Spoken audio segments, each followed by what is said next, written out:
tal? ¿Cómo les va? Muy buenos días. Recibimos, tal como fue anunciado, Joaquín Serra, director general de Impositiva, aquí en la entrevista de Telebuen Día. ¿Cómo le va? Gracias por venir. Bien, buen día. Muy bien. Bueno, hay muchos asuntos que queremos desarrollar.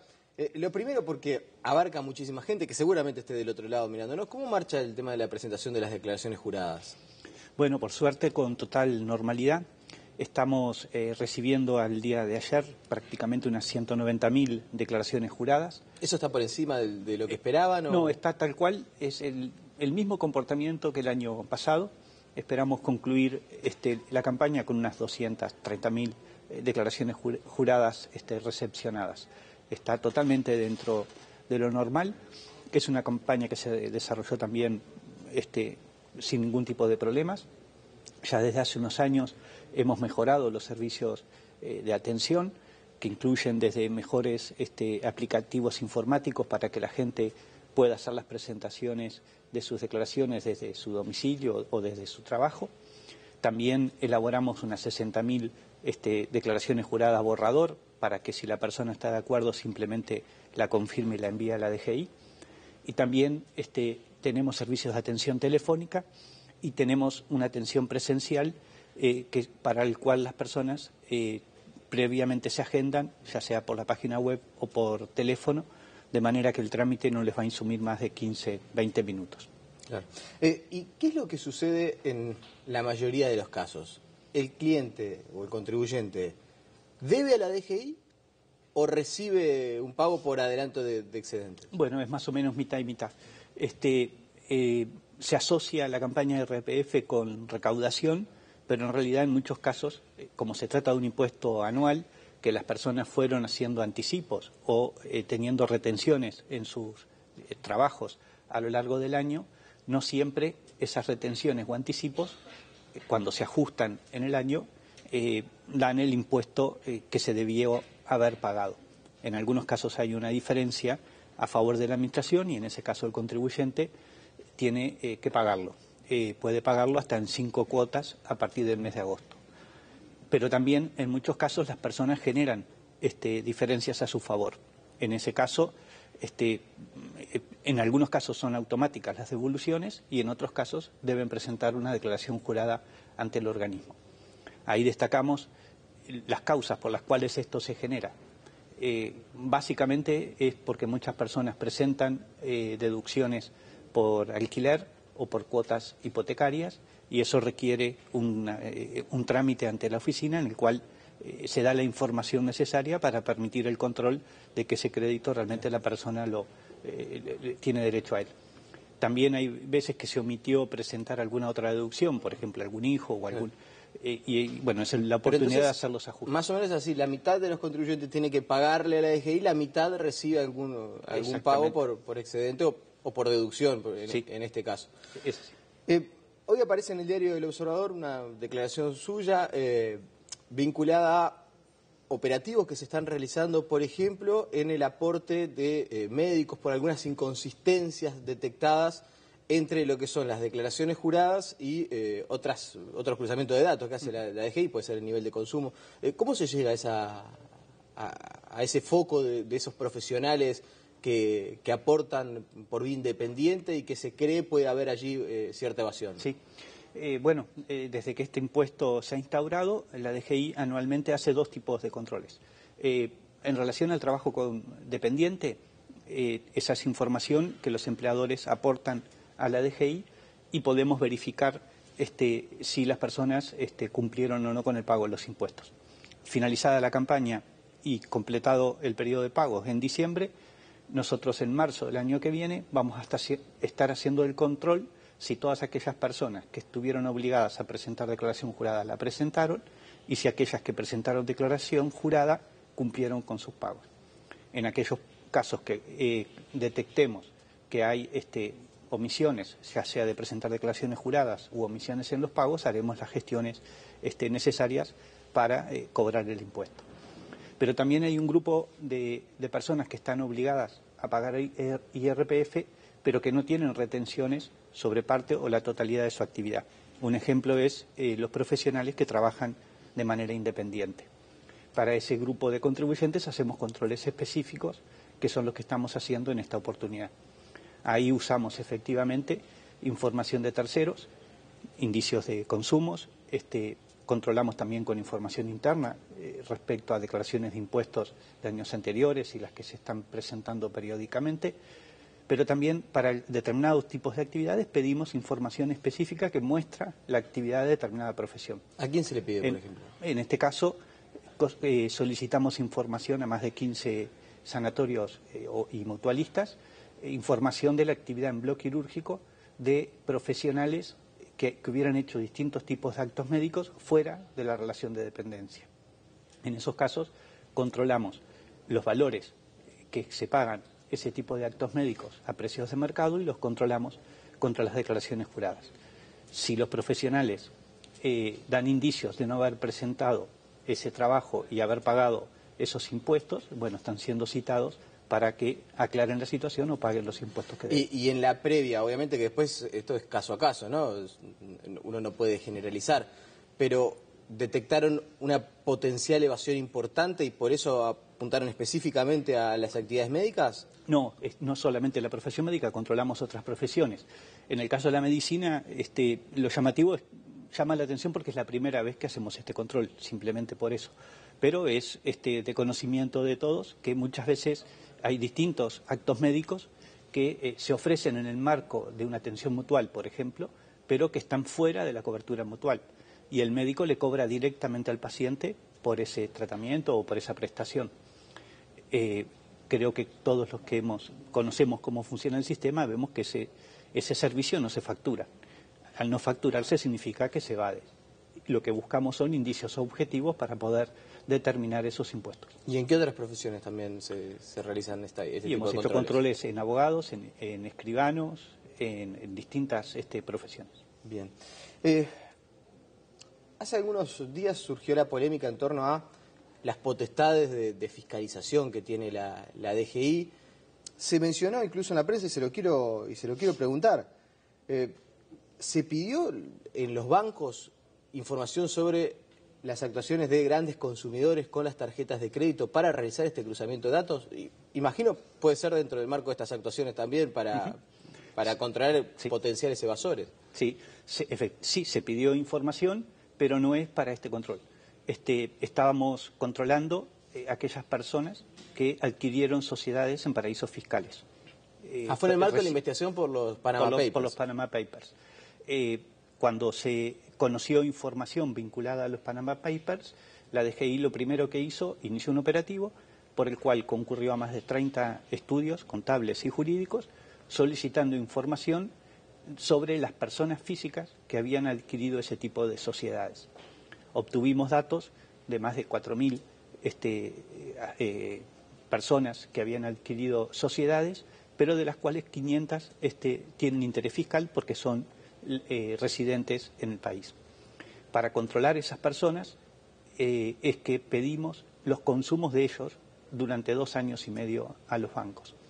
Y acá quiero aclarar que la posibilidad de pedir información por parte de la DGI es una vieja facultad que está ya en el Código Tributario desde la década del 70. No representa ninguna innovación. No es ninguna innovación y es la única manera que tienen las administraciones tributarias en el mundo de controlar el pago de impuestos, contrastar las declaraciones juradas contra indicios objetivos externos, que son los que de actividad o de consumo o lo que fuere, que es lo que permite verificar la coherencia, la consistencia en el pago de impuestos. Y en esas 4.000 personas, contribuyentes, llamémosle contribuyentes porque en realidad no tienen por qué ser personas individuales, ¿cuánta evasión se detectó? No, son 4.000 sociedades claro, por eso digo que se comercializaron.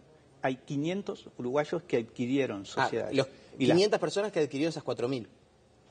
Hay muchos extranjeros, por claro. eso es que no cierra okay. el número. Estamos controlando las personas físicas que adquieren sociedades. Entre otras cosas, si uno adquiere una sociedad panameña es para algo. Hay algunos fines, la mayoría de los fines son totalmente lícitos, desde una planificación sucesoria, negocios en el exterior, lo que fuera. El tema es que eso genera pago de impuestos, porque las rentas generadas en el exterior, desde el año 2011, generan, por rendimientos de capital inmobiliario, generan el pago de impuestos. Y bueno, estamos verificando el cumplimiento de esas obligaciones. Hemos citado ya más de una veintena de personas. En muchos casos ya hemos liquidado impuestos. Para tener una idea de la dimensión, en promedio hemos liquidado 1 millón de pesos por contribuyente. O sea que de esos 500 ya citaron a 20 y en esos 20 se detectaron por contribuyente cerca de 1 millón de pesos de evasión. En promedio. Tampoco en todos los casos hay evasión. En muchos casos los rendimientos de capital del exterior, el pago de impuestos por estos rendimientos son objetos de retenciones.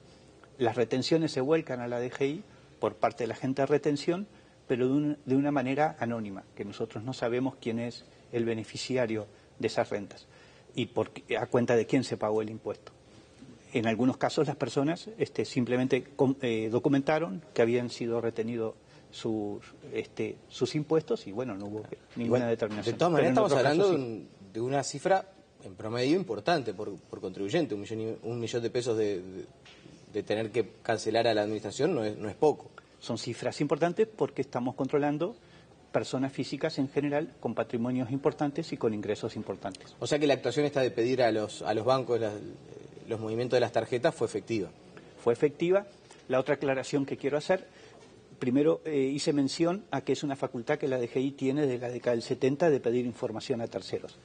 Pero también en el año 92 es que una norma de ese año aclaró que el secreto bancario abarcaba solamente a los depósitos, pero no hacía los préstamos. Por consiguiente, desde el año 92 la DGI puede pedir información a las tarjetas de crédito sin que se oponga el secreto bancario. O sea que la DGI está utilizando viejas facultades que siempre estuvieron.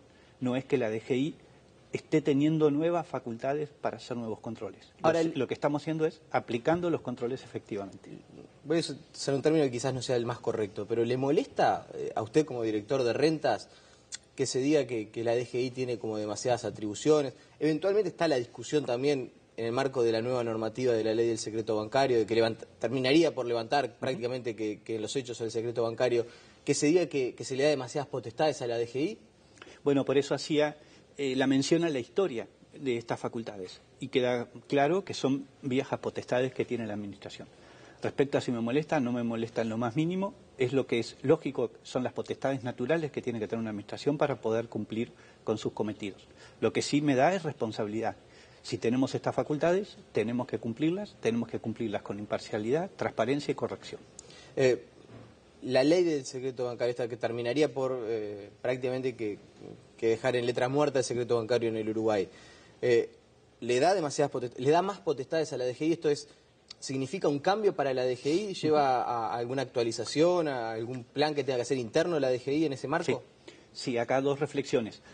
Primero, sí, efectivamente nos da la posibilidad de acceder a información que es importante a los efectos de hacer los controles. Pero no son potestades que Uruguay va a tener de manera excepcional. Son las mismas potestades que tiene el fisco argentino, que tiene Brasil, que tiene Chile, que tiene España, que tiene Francia, que tiene Italia. O sea, claro, lo que se dice es que en realidad para cumplir con el levantamiento del secreto tributario, sobre todo el secreto bancario, con el exterior, que es lo que muchas veces, para evitar que al Uruguay se lo tilde de paraíso fiscal, se necesita que se brinde la información al exterior. Y que en este caso la ley no solamente prevé brindar información al exterior, sino también que la DGI acceda a las informaciones de los contribuyentes en Uruguay. Y que eso no es necesario y que eventualmente es para darle potestades a la DGI. No es necesario, pero es lo justo. Si no, estaríamos trabajando para que países del exterior combatan la evasión en sus países y no estaríamos combatiendo la evasión en Uruguay. O sea que el mismo tratamiento para los residentes en el país que para las personas no residentes. Y las mismas facultades para la DGI lo que tienen en el resto del mundo las administraciones tributarias modernas. ¿Por qué importa esta información? La información que vamos a disponer, si es que se aprueba la ley, a partir del año que viene va a ser el saldo en las cuentas bancarias o en cuentas de seguros o en fondos de inversión y el rendimiento de esas cuentas a lo largo del año. Esa es la información que la DGI va a contar. ¿Cómo la vamos a utilizar? Bueno, va a ser un indicio más objetivo que vamos a tener del ingreso de las personas y las sociedades. Y es información que permite controlar el impuesto a la renta a las actividades empresariales y el impuesto a la renta a las personas físicas. en el caso de que sí, no vamos a tener información detallada del movimiento de las cuentas mes a mes.